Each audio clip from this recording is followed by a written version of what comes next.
Hey everybody, quick update on the Rmax. We are sitting right about 85 miles on it now. Got almost 11, or we may have just rolled over 11 hours on it.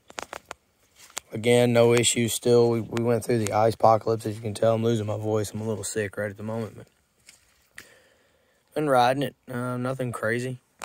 I haven't been running it wide open for any extended period of time, but I haven't been taking it easy on it either. I don't have anything else to report. Everything seems to be running well. I don't have any issues. There is a little bit of some drivetrain clicking. Sounds like a U-joint or something clicking like that when you first get on the gas and when you let off the gas. So I'm not overly concerned about it right at the moment.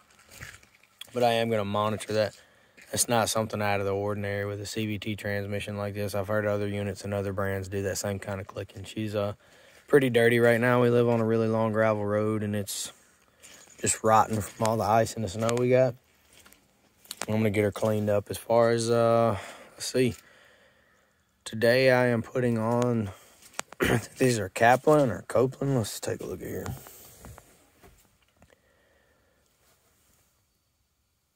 I guess that's Copeland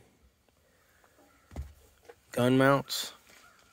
So I bought these to specifically run my AR. Not a huge hunter, but I do hunt. And the idea of having a mount to put the rifle up there out of the way is pretty nice. I do build custom ARs. This is a 6.5 Creedmoor that I hunt with, so I run a can on it, so it's kind of long. But I have test fitted it up there. It's going to fit perfect. I'm 5'9", 5'10", somewhere in there. I've got a pretty long torso, so as far as seat to headrest, I'm above average in length, but I have plenty of headroom in here. Even with the gun in these mounts, I'm probably looking at around 4.5 inches of head clearance there, so that's not going to be a problem. I really honestly do not think once the rifle's up there that it's going to be I don't know if you can tell or not, I don't think it's going to hinder any vision going forward. The gun's not going to hang as low as the rearview mirror. So I think the people in the back are not going to mind that either. I may get another set of those dudes just to have it turn the other way and do a dual mount. These things are not expensive. They're only 30 bucks, but they seem really well made. The hardware and everything seems nice. I'll show in a future video. I've got some other stuff coming and what it looks like with the rifle mounted in it.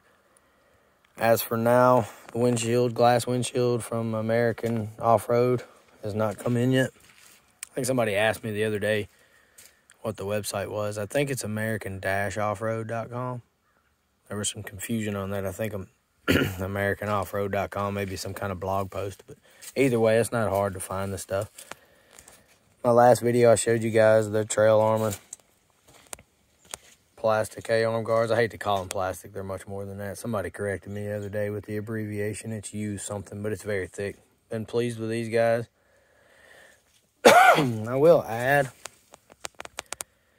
somebody also pointed out that it doesn't cover frontal, I guess, damage on your CV joint, but if it come up any higher than that, you would have brake caliper clearance issues. So that gave you as much protection as you're probably going to get. These things articulate a lot. There's a lot of suspension travel, so they have to be careful where they put guards. But this is not going to be some brush mowing over machine, so I'm not overly worried about that. I just wanted some underside protection in case I do run over a small tree. It can glide along there and not just beat the mess out of my A-arms. So what else? I did get on eBay. There's a guy that's got some really cool guards for in here. So that's just a big open pocket. So I ordered those guards. I'm not exactly sure if it covers the electronics right here or not. I'm kind of hoping they do, but I'm not sure. But they go in factory bolt holes. They'll cover up that big mud cubby right there that you got. And also here on the driver's side. It should cover that stuff up. If you get under here at night and crank it, and I know on the XTR and the Limited, or LE, whatever you want to call it, you can see the ambient lighting from inside the cab through the fenders. So that tells you there's not a lot of protection there. So hopefully those things will get in there and we'll be good to go. I backed out of my audio purchase. I'm still looking at the Exo Gear sound bars. That's probably what I'm going to go with. It's just not that important right at the moment. So we'll be looking at that in the future. I am going to put a light bar on it, I do believe. After riding it at night, these headlights are phenomenal, but they're just no replacement for a big light bar. So eBay, I think it's the same gentleman or the same guys that are selling the under fender protectors, whatever you want to call them, has a light bar mount. I think it's going to mount here or here, one of the two. And I think it allows for about a 40.5-inch gap, so a 40-inch light bar should work. You may have to shim it just a little bit, but that's what I'm looking at with that. Things that I don't like. I know before I mentioned that the little shoulder things are a nuisance. The more I ride it, the less I care about them, though. Not real concerned about that. I did bypass the seatbelt. I can't remember if I told you guys that before. It's very simple. If you're mechanically inclined, you can get in there and figure that out. Again, I'm not going to show you how to do that on here. And I'm going to be honest with you guys. You know, I don't live in a big, area where trails and stuff are mapped out and whatnot. The Adventure Pro guys, I really think that Yamaha could maybe look into something else there. It's got its same electronic bugs. Sometimes I got to reboot it to get it to show my information. I don't like that it, every time you turn your side-by-side on and off, you got to tell it to turn off. I'm not crazy about that.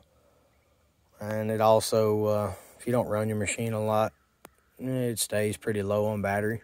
But I just don't foresee myself using it. It's kind of cool to see your RPM and everything on the dash. But overall, I think the $1,000 I would have rather had some other stuff on here. Future, I have ordered tires. I'm gonna run. I say I've ordered tires. I told the guy to get them coming. We'll see if it happens. I'm gonna run a 30-inch by 10 by 15 square setup. So these XTR wheels and tires are for sale. I may not sell the wheels, but I definitely will sell the tires. I'm not gonna need them. I'm gonna run a DOT, just regular pickup mud grip tire on here because of the gravel roads and the pavement I'm on all the time. I'm not a big mud guy. Not afraid to get it muddy, but I'm not just gonna barrel off in a hole. I've never been interested in that. But if anybody needs those tires, let me know. We can work something out. Other than that, I believe that's about it. Light bar, sound, I'm not gonna pimp it out like some people do. I may look at some kind of mirror options. If I'm being honest, man, when you back these things up, you can't see anything. If I start adding gun racks and things like that and sound bars, it may get worse. I've Googled a little bit on possibly adding a rear view camera, but I don't want to muddy it up with stuff hanging off the back of it, so we'll see where that goes. I may just get me a nice set of side mirrors. I hate to put something on the side like that, but being able to see when you back up's nice. But until next time, guys, I appreciate it. If you got any questions, feel free to ask them, and we'll go from there.